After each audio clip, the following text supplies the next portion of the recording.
The dirt floor of the great hall smelled of spilled ale and wet dog. When Cedric dropped her hand and walked away, the silence was louder than a cracked skull. She wasn't just dumped, she was dead meat. Then the floorboards groaned under the weight of the northern executioner. The blood oath bowl was cast in heavy iron, pitted with age and stained dark at the bottom. Gwen stared at it. Her fingers hovered over the jagged ceremonial dagger. The blade was supposed to slice both their palms, mingling their blood in the bowl, binding them to the pack, to the earth, and to each other. She reached for the hilt. Cedric did not. Gwen paused. She looked up through the flickering orange light of the torches. Cedric was staring over her shoulder. His jaw was set, tight and white. He didn't look angry. He looked entirely resolved. "Cedric," she murmured. The word barely carried over the crackle of the hearth fire. He pulled his hand back. It wasn't a hesitant movement. It was a clean, sharp withdrawal, as if touching the air near her was suddenly abhorrent. The great hall was packed with 300 wolves, all crammed shoulder to shoulder in their human skins, sweating beneath heavy furs and boiled leather. They had been murmuring, drinking, waiting for the union of the Western Ridge's two most reliable families. Now, the silence fell like a guillotine. "I cannot," Cedric said. His voice was loud, too loud. He wanted the room to hear. Gwen's stomach dropped, but her face remained perfectly still. A lifetime of pack politics taught you one thing: never bleed in water full of sharks.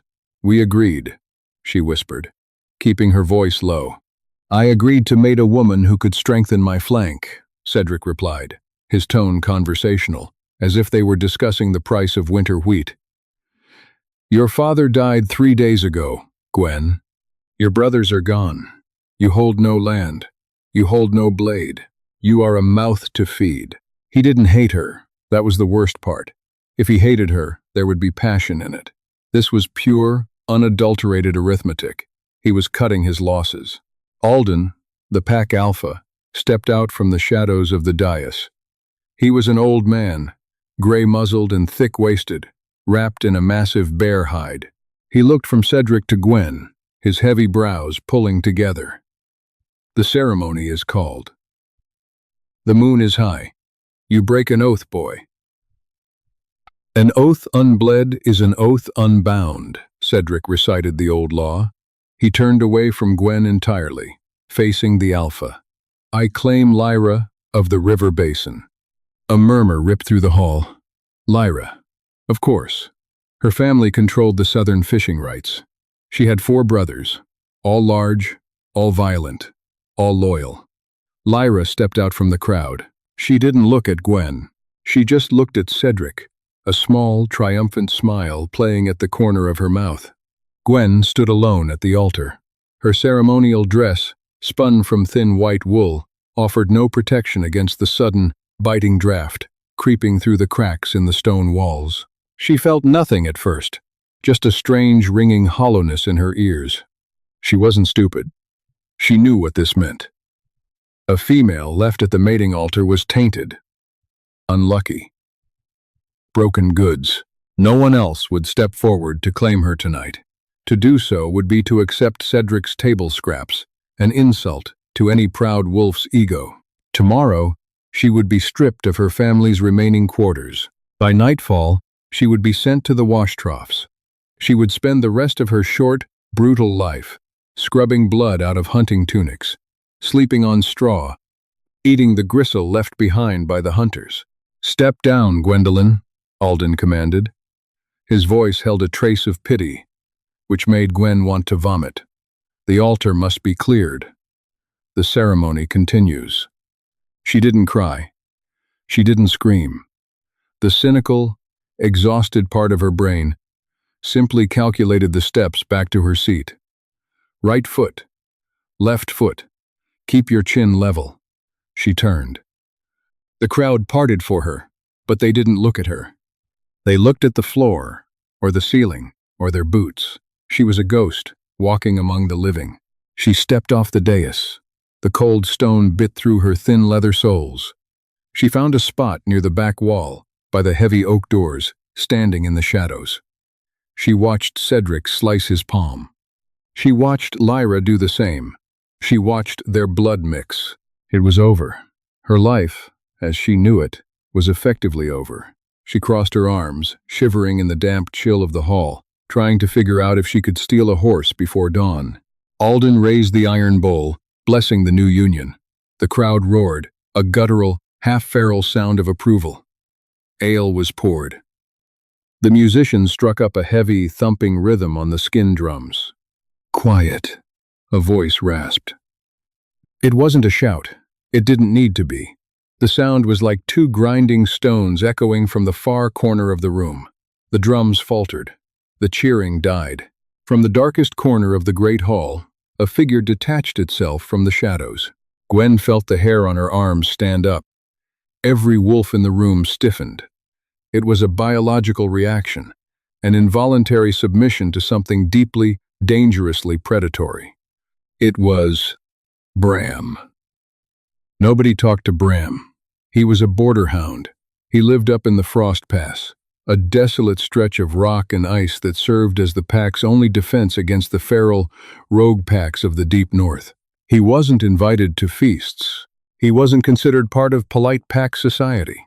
He was the monster they paid to keep the other monsters at bay. He stepped into the firelight. He was massive, 7 feet of scarred muscle, wrapped in heavy, weather-beaten furs. His face was a map of old violence, a jagged white line ripped from his temple down to his jaw, half his left ear chewed away, his nose broken and set wrong. His hair was long, black, and tied back with a leather thong. He smelled intensely of pine resin, dried blood, and old iron. He didn't look at the crowd. He walked straight toward the dais. The warriors of the pack, men who boasted of their kills and their strength, shuffled backward, giving him a wide berth. Alden lowered the bowl. His old eyes were wary. "Bram, you are far from the pass." "Winter is coming early," Bram said. His voice was gravel. He stopped at the base of the altar. He reached into his heavy wolfskin cloak and pulled out a sack. It hit the stone floor with a heavy metallic clink. "Silver. I need a mate. Someone to keep the fire. Someone to skin the meat." Alden frowned. "The mating ceremony is for the pack, Bram. You are solitary. It is no life for a female." "I am pack," Bram countered softly. The threat in his tone was undeniable. "I bleed for your borders. I eat the things that try to eat your children in the dark. I claim a mate." Alden hesitated. He looked out at the remaining unmarried females. Every single one of them shrank back behind their fathers and brothers. To be taken to the Frost Pass was a death sentence.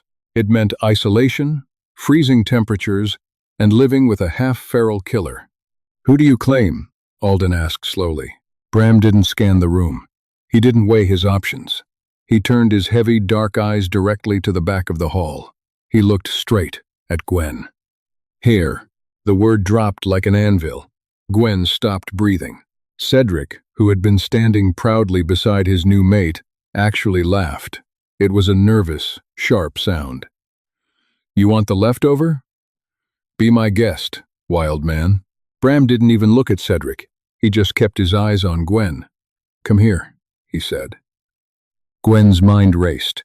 The Frost Pass. Isolation. Cold. A giant who killed rogues with his bare hands. But then she looked at the wash troughs visible through the open archway of the scullery. She looked at Cedric's smug face. She looked at the pity in the eyes of the women who used to be her friends. If she stayed, she was a slave. If she went with him, she was... what? A casualty? A wife? She pushed off the back wall. She kept her chin up, walking the long length of the hall. Every eye was on her. She stopped, 2 feet from Bram. Up close, he was even more terrifying. His shoulders were impossibly broad. He breathed slowly, evenly. He looked down at her. His eyes weren't soft. There was no hidden warmth in them. They were dark, cold, and entirely pragmatic. "Can you skin a deer?" he asked. "Yes," she said. Her voice didn't shake. "Can you fire a crossbow?" "If it's wound for me." Bram grunted. He reached out. His hand engulfed hers. His skin was rough as tree bark, calloused and hot. He didn't squeeze, but the grip was immovable. He looked at Alden. "The price is paid. She is mine." Alden didn't argue. He signaled the scribe. "It is witnessed." Bram turned, dragging Gwen with him toward the doors. "Wait," she said, stumbling slightly to keep up with his massive strides. "My things. I need to pack my coats." Bram didn't stop walking. "You have nothing here anymore." "We ride." They left before the moon peaked. Bram's horse was a monstrous roan draft cross, thick-legged and mean. It didn't like Gwen, snapping at her skirts when she tried to mount. Bram simply cuffed the beast behind the ears, grabbed Gwen by the waist with one arm, and hoisted her up behind his saddle, as if she weighed no more than a sack of flour. The ride was brutal. As soon as they left the valley basin, the temperature plummeted. The trees grew sparse, replaced by jagged teeth of gray rock jutting out of the frozen earth. The wind didn't blow up here. It howled, a constant, shrieking assault that cut straight through Gwen's ceremonial dress. She shivered violently, her teeth chattering so hard her jaw ached. She tried to keep her distance, holding onto the back of the heavy wooden saddle, but the sheer incline of the mountain path threw her against Bram's back. He felt like a wall of solid brick. He didn't wear a shirt under his heavy furs, and his body radiated an unnatural furnace-like heat. An hour into the climb, the wind turned wet. Sleet began to fall, stinging her exposed skin like tiny needles. Gwen pressed her face against the thick fur of Bram's cloak, closing her eyes, trying to conserve whatever body heat she had left. She was going to freeze to death before they even reached his home. Cedric's rejection felt like a lifetime ago. Right now, her entire universe was the numb, burning pain in her toes and fingers. The horse jerked to a sudden halt. Gwen opened her eyes. They were in a narrow ravine. Bram swung his leg over the saddle and dropped to the ground. He didn't say a word. He walked to the saddlebags, rummaged inside, and pulled out a massive, heavy, bare pelt. He walked back to her. He reached up, roughly wrapping the pelt around her shoulders, pulling it tight over her head to form a crude hood. "Hold it closed at your throat," he ordered. She did. The pelt was heavy, smelling of dust and dried leather, but it trapped the heat instantly. She looked down at him. "Thank you." He didn't acknowledge the gratitude.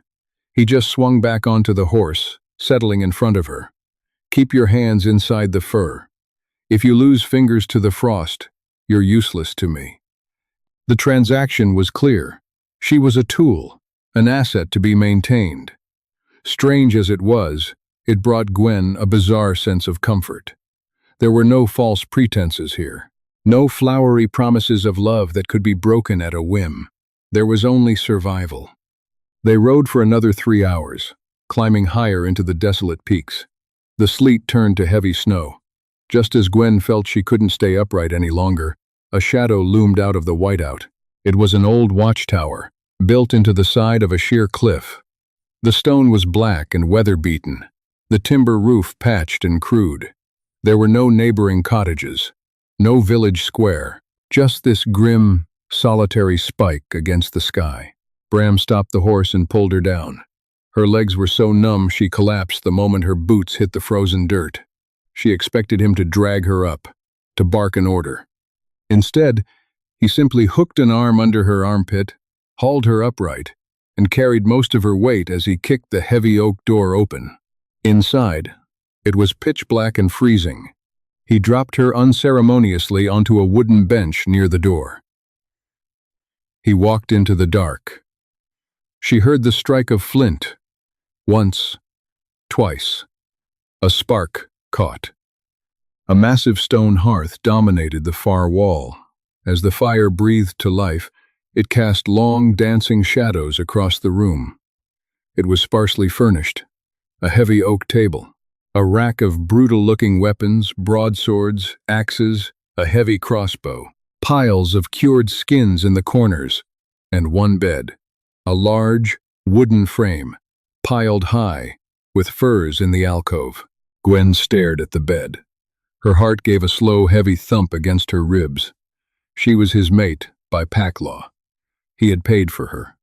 He had every right to drag her over to those furs right now and take what was his. She wrapped the bear pelt tighter around herself, her knuckles turning white. Bram stood up from the hearth. He dusted his hands off on his leather breeches. He looked at her, then looked at the bed. He saw her, staring at it.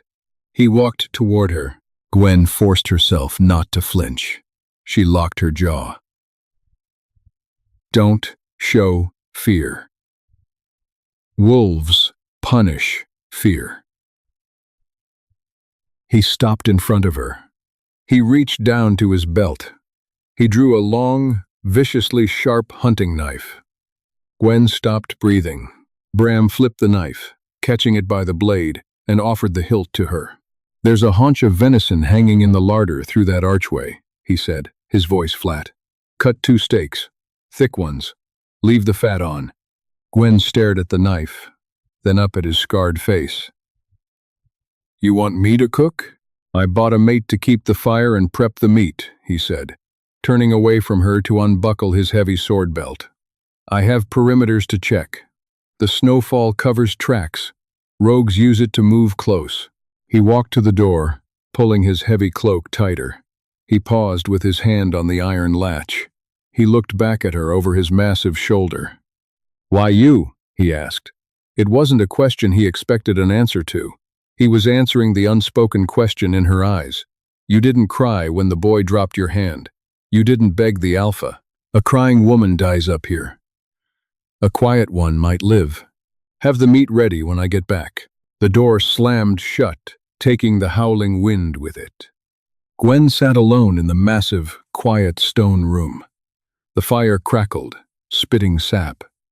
She looked at the heavy hunting knife in her hand. The steel caught the firelight. She had expected a monster. She had expected a brute. Instead, she stood up. Feeling the blood slowly return to her legs, she walked toward the larder. She found the venison. She found a heavy, iron skillet. She sliced the meat, thick, leaving the fat on, just like he said. When Bram returned an hour later, covered in snow, smelling of the frozen wild, the keep smelled of roasting meat and wood smoke. He walked in, stomped his boots, and unhooked his cloak. He didn't say a word. He just walked to the fire, sat on the floor, and waited. Gwen plated the meat on heavy wooden trenchers. She brought him his portion. She sat on the opposite side of the hearth with hers. They ate in total silence. The wind screamed outside.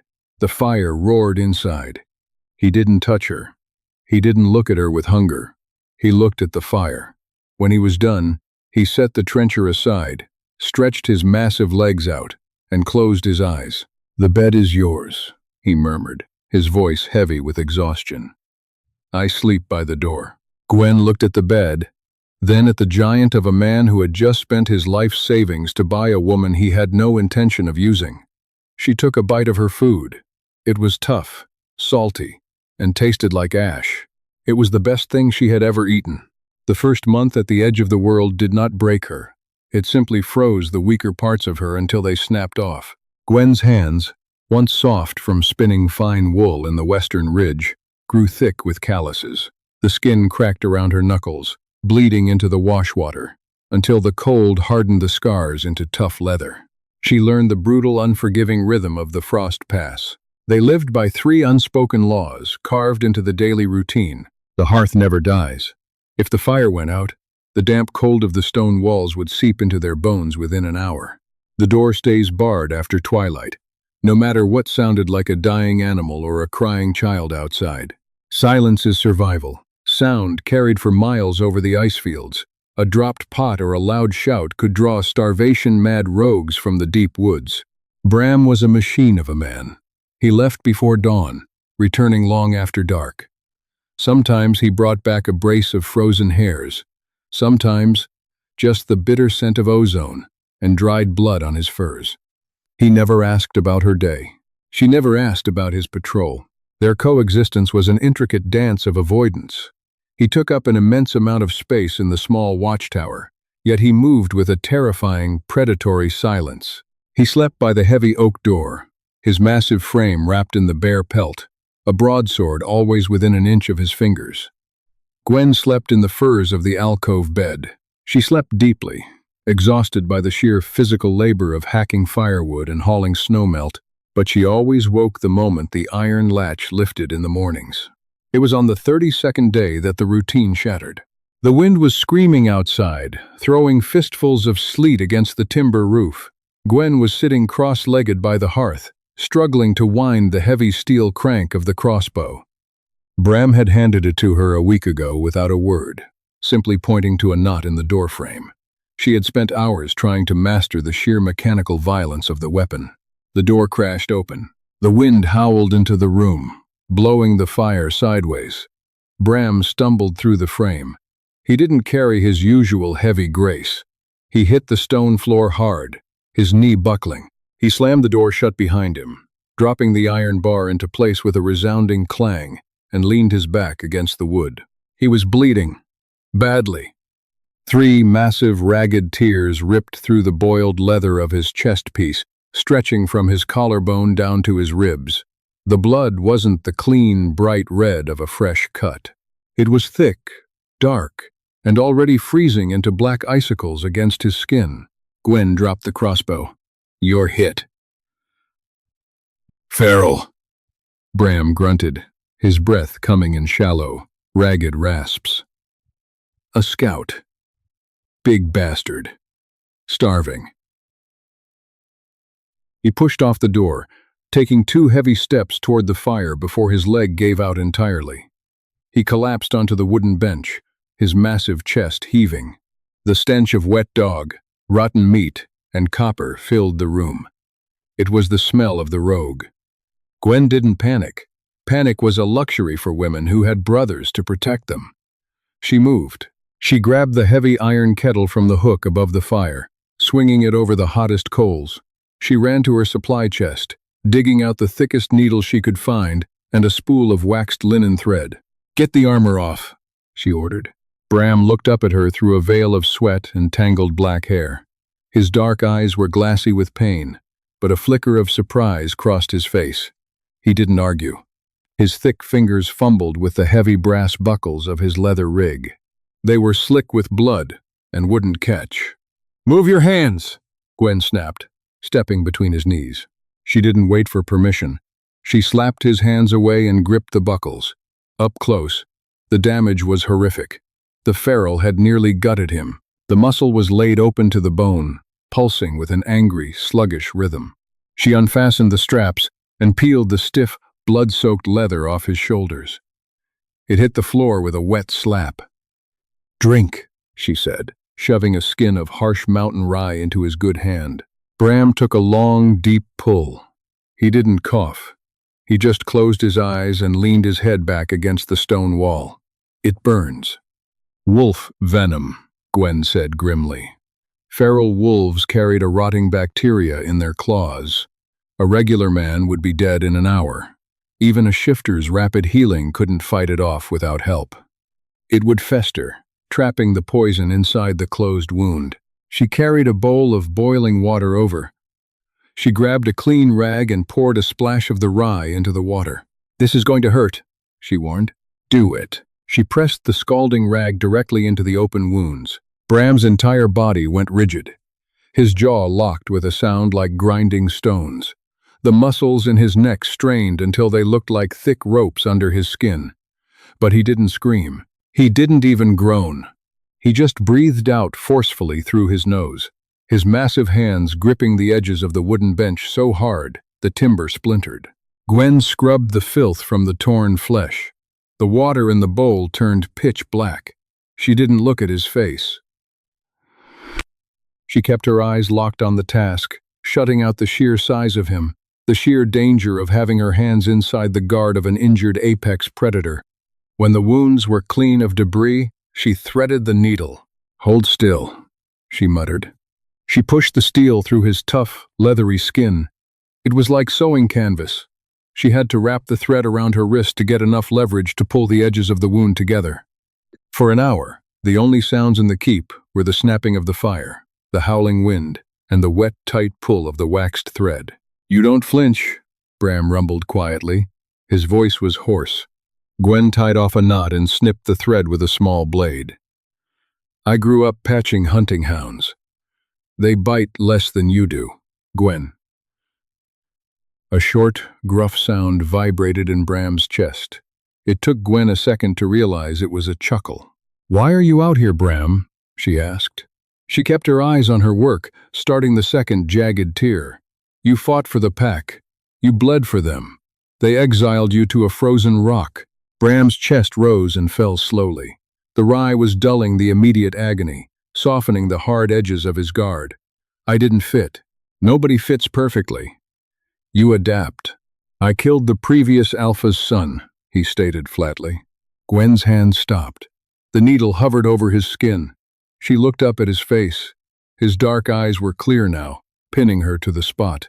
"He was cornering a servant girl behind the meat houses," Bram continued, his tone entirely devoid of emotion. "He liked to play games before he fed. I told him to stop. He told me I was a low-born mongrel." He shifted and went for my throat. Bram looked at the fire. I didn't shift. I snapped his neck with my bare hands. Gwen stared at him. The penalty for spilling royal pack blood was slow death. The fact that Bram was breathing meant they were too terrified to execute him, or too practical to waste a weapon like him.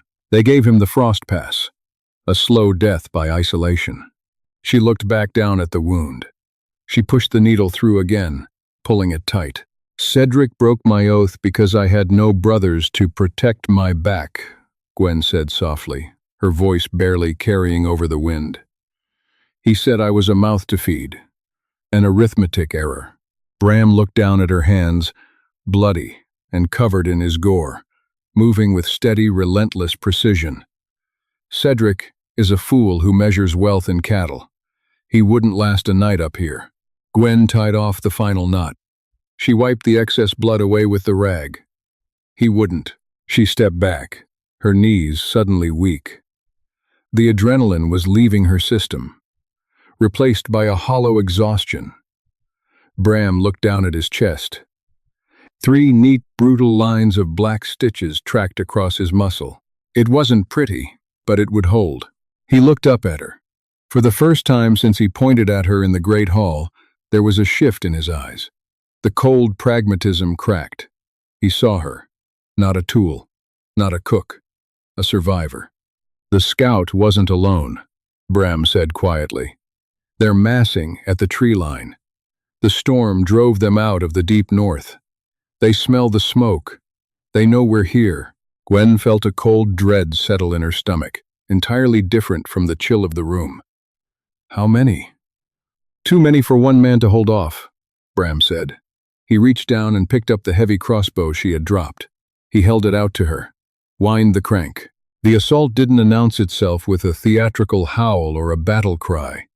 It started with the insidious, frantic sound of claws scraping against exterior stone. It sounded like 100 starving rats trying to dig their way through solid rock. Gwen stood 12 feet back from the heavy oak door. She held the crossbow. The steel crank was fully wound, and a heavy iron-tipped bolt rested in the groove. Her arms burned with the dull, sustained ache of keeping the massive weapon leveled. But she didn't lower it. Bram stood off to the side of the doorframe.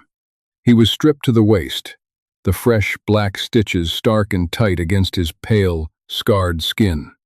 He held a massive, double-bitted battle axe in both hands. The heavy iron blade caught the orange flicker of the hearth. "They'll test the hinges," Bram said. His voice was a low, resonant hum in the freezing room. "If the wood gives, step back. Keep the fire at your back. Don't aim for the head. Thick skulls deflect bolts. Aim for center mass." "Understood," Gwen said. Her finger rested lightly against the trigger mechanism. Thud. The oak door bowed inward. Dust and dried mortar rained from the ceiling timbers. The thick iron bar groaned under the impact, sending a shower of ancient rust down onto the stone floor. The timber splintered, but the frame held. Then, the roof groaned. They weren't just at the door. They were climbing the rough stone of the tower itself, searching for weakness. Loose soot drifted down into the hearth. Bram looked sharply toward the fire. Chimney. Before Gwen could fully process the warning, a massive, gray-furred mass dropped straight down the wide stone chute. It crashed directly into the burning logs. Sparks, ash, and burning embers exploded outward across the room. The feral rolled out of the scattered fire, shrieking as its matted fur caught the flames. It was horrifyingly emaciated, its ribs jutting sharply through its pelt, but its size was monstrous.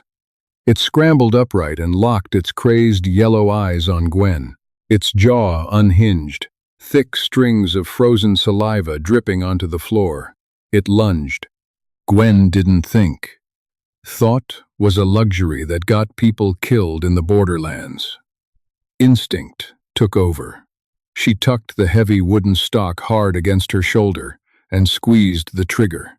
The recoil punched her backward, knocking the air from her lungs and throwing her flat onto the floor. The heavy iron bolt crossed the room in a blur. It buried itself with a sickening wet crack dead center into the feral's chest. The wolf's momentum carried it forward. It crashed onto the stone, sliding across the blood-slicked floor to a halt mere inches from Gwen's boots. It twitched once and died. The sharp smell of burnt fur and evacuated bowels immediately filled the small room. "Reload!" Bram roared. The heavy iron hinges of the front door finally sheared off. The oak exploded inward, showering the room in lethal, jagged splinters. The freezing mountain storm howled through the breach, carrying 3 ferals with it. They were a tangled, thrashing mass of claws, snapping jaws, and desperate, suicidal hunger. Bram stepped into the center of the room to meet them. He didn't swing the axe. He tossed it aside. It clattered uselessly against the far wall. Gwen scrambled backward, frantically hooking her boot into the crossbow's stirrup, hauling up on the heavy steel crank with both hands. She watched the doorway in terror. Bram threw his head back. He didn't howl. He roared. It was the sound of bedrock splitting open. His body violently contorted, his spine arched. Bones cracked and reshaped with a sickening, wet snapping noise that cut right through the roar of the wind outside. Dark, coarse fur erupted from his skin. The neat black stitches on his chest tore wide open as his rib cage expanded to an impossible, monstrous size. In less than 3 seconds, the man was gone. The beast that took his place was gigantic. He stood nearly 5 feet at the shoulder. He was a terrifying engine of dark muscle, scarred leather, and sheer, unapologetic violence. His left ear was missing, just like in his human skin. The 3 ferals crashed into him. It was like watching brittle waves break against a cliff face. Bram caught the first feral by the throat in his jaws. With one brutal, tearing shake of his massive head, he ripped the feral's windpipe out completely, tossing the lifeless, spraying body out into the snow. The second feral latched onto Bram's flank, its teeth sinking deep into his hindquarter. Bram didn't even flinch. He spun on his heels, driving his massive paw into the side of the feral's skull. The bone caved in with a sound like a crushed melon. The third feral realized it was entirely outmatched. It scrambled backward, its claws slipping on the bloody stones, looking for an easier kill. It saw Gwen struggling to load the next bolt into the groove. It abandoned the giant and charged her. Gwen slammed the bolt into place. There was no time to lift the heavy weapon to her shoulder. She leveled it from the hip and fired. The iron bolt caught the charging feral in the front shoulder, shattering the joint instantly. The wolf screamed, its momentum spinning it wildly out of control. It crashed heavily into the oak table, flipping the heavy furniture over. It was crippled, but its hunger was stronger than its pain. It dragged itself toward her, snapping its bloody jaws, hauling its ruined leg behind it. Gwen dropped the empty crossbow. She backed up until her shoulders hit the freezing stone wall. She reached to her belt and drew the heavy hunting knife Bram had given her. The feral lunged off its one good leg. Before it reached her, a massive black shadow blotted out the remaining firelight. Bram's jaws clamped down over the back of the feral's neck. He pinned the struggling beast to the floor with one massive paw and bit down hard. The spine snapped with a sharp pop. Total silence descended on the watchtower. The wind screamed through the ruined doorway, but inside nothing moved. The fire had been scattered and smothered by blood and bodies. The room smelled intensely of ozone, copper, and death. Gwen stood frozen against the wall. She breathed in ragged, shallow gasps. Her fingers were wrapped so tightly around the hilt of her knife that her hands ached. Bram stood over the dead feral. He panted heavily, hot steam rising from his dark, blood-soaked fur into the freezing air. He turned his massive, scarred head toward her. His eyes were completely black. He was terrifying. He was the monster the valley whispered about to frighten children. But Gwen didn't see a monster. She saw the man who had bought her life when she was entirely worthless. She saw the giant who took a feral's venom to protect a pack that had discarded him. She slowly lowered the knife. She didn't drop it, but she sheathed it. Bram let out a long, shuddering breath. The transformation reversed itself just as violently as it had begun. Bones snapped back into their human configuration. Fur receded into skin. He collapsed onto his hands and knees on the bloody floor, naked, covered in bruises, and gasping for air. The wounds on his chest had torn completely open during the shift, bleeding freely onto the wet stones. Gwen stepped away from the wall. She walked past the bodies of the dead ferals. She knelt on the floor beside him. She didn't ask if he was all right. That was a stupid question for a sheltered valley girl. Instead, she reached out and wrapped her arms around his massive, shaking shoulders, pulling him against her. He was burning up, his skin radiating the unnatural, feverish heat of the shift. Bram froze. For a long second, he was entirely still. Then, slowly, heavily, he wrapped one massive arm around her waist. He pulled her flush against his side and buried his face in the crook of her neck. He breathed in the scent of her skin and wood smoke, grounding himself in the reality that she was still alive. "We need a new door," Gwen whispered to the dark room, staring at the swirling snow beyond the shattered frame. "I'll cut a new pine tomorrow." Bram rumbled against her skin. His grip tightened slightly. "You held your ground. I aimed for center mass." He pulled back slightly, looking down into her eyes. His brutal, scarred face was inches from hers. There was no pity in his dark eyes. There was no cold arithmetic or pack politics. There was only profound, undeniable respect. "You are no one's leftover, Gwendolyn," he stated quietly. "You are the firekeeper of the Frost Pass." She reached up, her thumb gently brushing the blood away from the jagged scar on his jaw. "Let's get you stitched back up. The fire is dying." Bram caught her hand. He pressed his mouth to her blood-stained palm. An oath unbled, but fiercely bound. "Then let's feed it," he said. "If this dark, survival-driven romance kept you on the edge of your seat, hit that like button and subscribe right now. Drop a comment below. Did Gwen make the right choice, staying in the Frost Pass?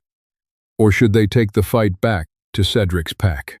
Share this video with your friends who love grounded, gritty werewolf drama.